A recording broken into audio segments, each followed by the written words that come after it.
Justo al lado del teleférico está el puente de la calle 59. De los 21 puentes más importantes de la ciudad, este es uno de los que tendría más probabilidades de derrumbarse durante un terremoto. Si observamos el puente, parece bastante sólido, ya que posee esa telaraña de acero por todas partes. Sin embargo, el acero está casi todo en vertical.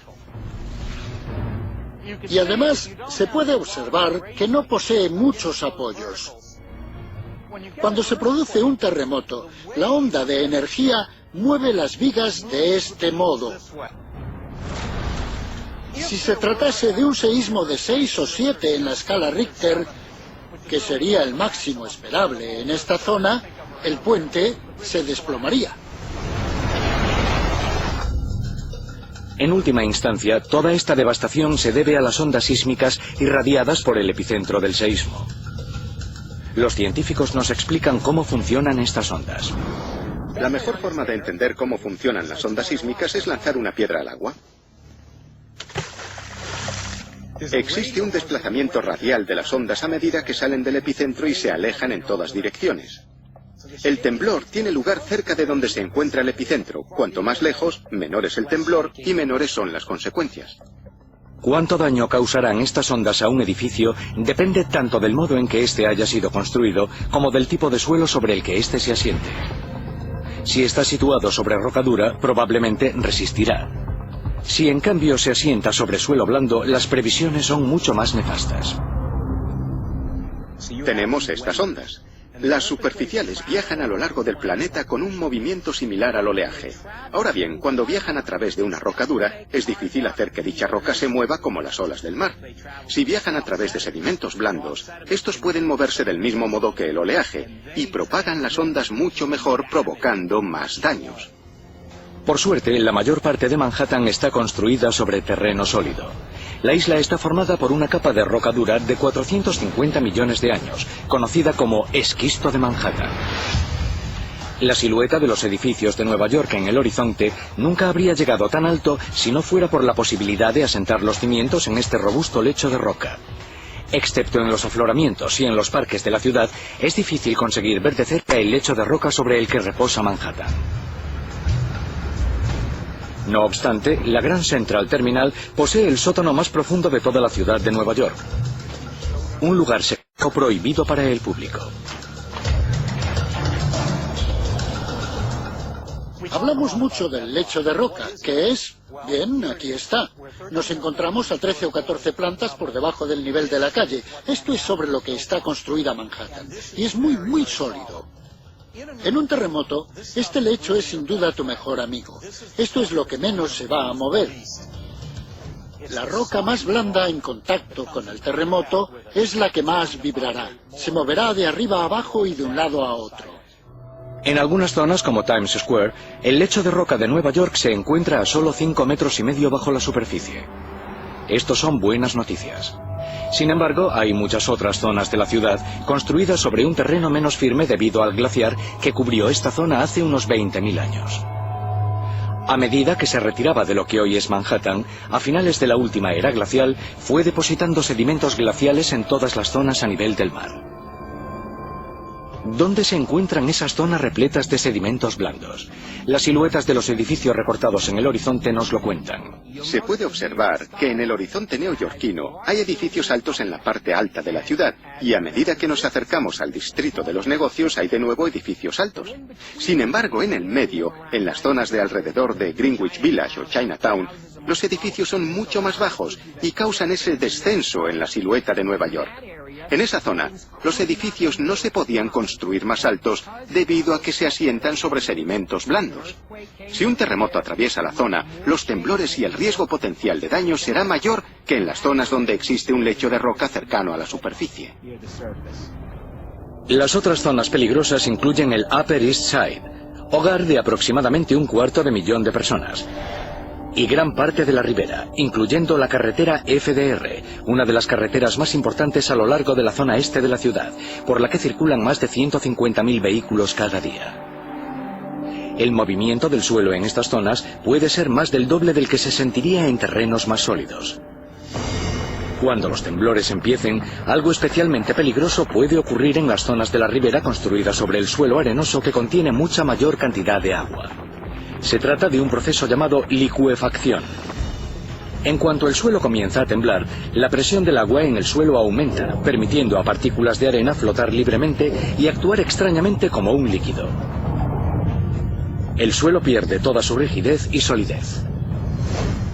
La licuefacción puede minar los cimientos de los edificios y tirar cualquier estructura, porque convierte la superficie en una especie de arenas movedizas, en un barro que no sostiene los cimientos.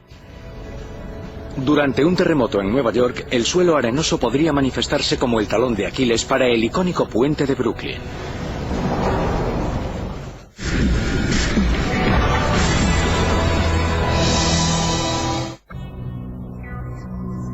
Cada estructura responde de un modo diferente al temblor de un terremoto. Los puentes de suspensión, por ejemplo, están diseñados para vibrar con los golpes. Por ello, el puente de Brooklyn debería sobrevivir a un terremoto en Nueva York. No obstante, hay un problema. Uno de los dos pilares, una de las dos torres que sujeta el puente de Brooklyn, está construido sobre arena. El puente fue diseñado para cimentar ambos pilares en roca sólida. Sin embargo, los trabajadores que excavaron para construir el pilar del lado de Manhattan se quedaban atascados una y otra vez y tuvieron que suspender sus esfuerzos a falta de 9 metros para el lecho rocoso. Por tanto, el puente tiene un pie en terreno sólido y un pie en la arena. Estos pilares fueron diseñados para mantenerse perfectamente derechos, pero un gran terremoto podría dejar uno de ellos peligrosamente inclinado. Si realmente se llega a producir ese gran terremoto, digamos de 7 en la escala Richter, una de las torres podría desmoronarse y el puente quedaría destruido.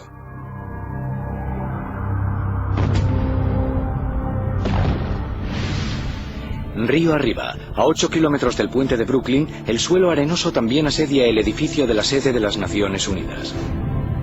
El temblor aquí afectaría al icónico edificio de la ONU, arrojando afilados fragmentos de cristal a la plaza situada justo debajo. No obstante, la superestructura de acero del edificio sobreviviría. Otros edificios no correrían la misma suerte. Si se produjera un terremoto en Nueva York, los edificios que se verían más afectados serían los de estructura de ladrillo no reforzada.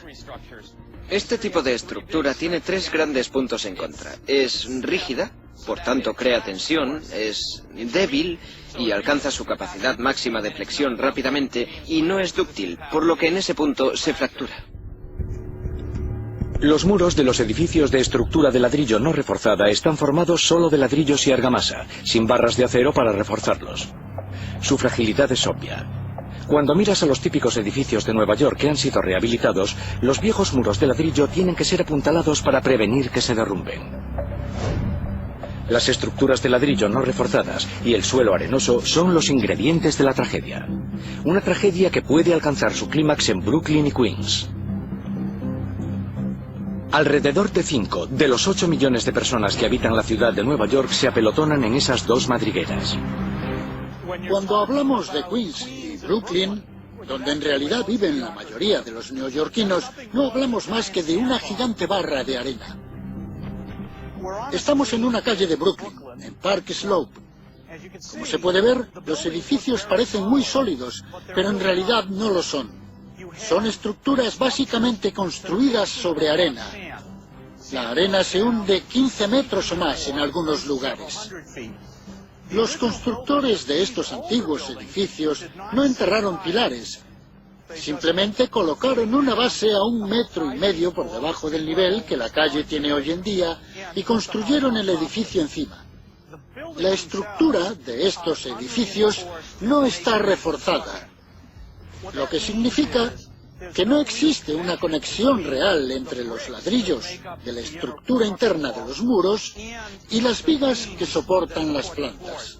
En realidad, las vigas están encajadas en el muro de ladrillo y si el edificio se mueve durante un terremoto, solo tiene que hacerlo entre 2 y 5 centímetros para desmoronarse. Incluso en un terremoto moderado, las estructuras no reforzadas son las primeras en caer. Los muros tienden a derrumbarse hacia afuera, dejando pilas de escombros en las calles. Si se tratase de un gran terremoto, 6,5, 6,8 o 7,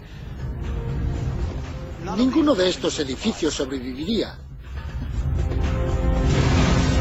Esta no sería una calle bonita. En un simple edificio de piedra rojiza densamente poblado, la tasa de mortalidad causada por un derrumbamiento podría ser fácilmente de cientos. Una tasa que se multiplicaría por toda la ciudad, porque la aterradora realidad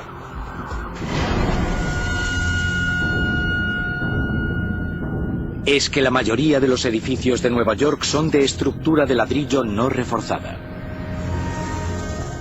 Un total de más de 29.000 estructuras. En comparación, San Francisco tiene menos de 2.000 de estos altamente vulnerables edificios. La ciudad de Nueva York simplemente no está construida para soportar un terremoto. No existió un código de construcción en materia sísmica hasta finales de los 90. Los riesgos de esta falta de normativa se pusieron de manifiesto a finales de los 80 cuando dos terremotos, con una diferencia de 10 meses, supusieron un contraste sorprendente. En 1988, un seísmo de 6,9 grados de intensidad sacudió a Armenia. Más de 25.000 personas murieron debido a que ciudades enteras quedaron reducidas a pilas de escombros. ¡Oh, Dios mío! ¡Estamos teniendo un terremoto! Menos de un año después, un terremoto de mayor intensidad, 7,1, golpea la zona de la bahía de San Francisco. Y sin embargo mueren menos de 70 personas. Los científicos atribuyen la diferencia en la tasa de mortalidad al estricto código de construcción en materia sísmica de California. Dicho de otro modo, los terremotos no matan a personas, la caída de escombros y el derrumbamiento de edificios sí. La composición de la corteza terrestre en el este propicia que incluso un terremoto moderado pueda causar daños masivos. En el oeste, donde la corteza terrestre todavía está en proceso de formación por fuerzas tectónicas activas, la roca es más joven, más blanda y está más fracturada, por lo que las ondas de un seísmo irradiadas desde el epicentro deben navegar por un laberinto de grietas y fallas que absorben la mayoría de la energía. En el este, la corteza es vieja, sólida y con pocas fracturas. Por tanto, las ondas sísmicas poseen un camino despejado y rentable para viajar. Esto significa que un terremoto en Nueva York puede afectar a un área 100 veces mayor que un terremoto de la misma intensidad en California. Yo preferiría estar en San Francisco durante un terremoto de 7 grados de intensidad que en Nueva York durante uno de 6. Simplemente porque en el este no tienes que estar cerca de la falla para sentir los efectos de un terremoto. Tu edificio puede desplomarse incluso si estás a cierta distancia de la falla. En el oeste, los efectos se concentran mucho más a lo largo de la línea de la falla. Si estás en la Gran Manzana cuando el gran terremoto llegue, ¿qué tipo de edificio ofrece la mayor protección? La construcción del edificio y sobre qué suelo se asienta es importante, pero existe también un factor oculto que dicta qué edificios son más propensos a derrumbarse. Al igual que las cuerdas de un instrumento vibran en diferentes frecuencias dependiendo de su grosor y rigidez, todas las estructuras poseen lo que se conoce como el período natural de vibración cuando tiemblan. La duración del período, cuánto se doblará antes de moverse hacia el otro lado, depende sobre todo de la altura del edificio. Los edificios bajos son más rígidos, por tanto sus períodos son más cortos. Los edificios altos son más flexibles y tienen períodos más largos. Imaginemos que tenemos un edificio bajo y justo al lado un edificio alto. El edificio bajo tiene 6 o 7 plantas. El edificio alto tiene entre 60 y 70 plantas. El alto tiene un período de resonancia mucho más largo que el bajo. El peligro real de derrumbamiento de un edificio ocurre cuando el período de las ondas sísmicas coincide con el de vibración de la estructura. Cuando esto ocurre, las vibraciones del edificio se amplifican. Es como un padre empujando a su hijo en un columpio. Si el padre da un empujón a su hijo justo en el momento en que éste alcanza la cúspide del balanceo, el niño se columpiará mucho más alto. A esto se le llama resonancia mecánica, y en un terremoto puede doblar los componentes estructurales de un edificio pasando su punto de ruptura. Una de las cosas que más nos preocupan de Nueva York es que los edificios bajos, edificios de 6 a 10 plantas de estructuras de ladrillo no reforzadas, poseen frecuencias de resonancia muy cercanas al período de las ondas que esperamos en el caso de un terremoto. Si este es el caso, estos edificios serán los más gravemente dañados. Esos son los edificios que más nos preocupan.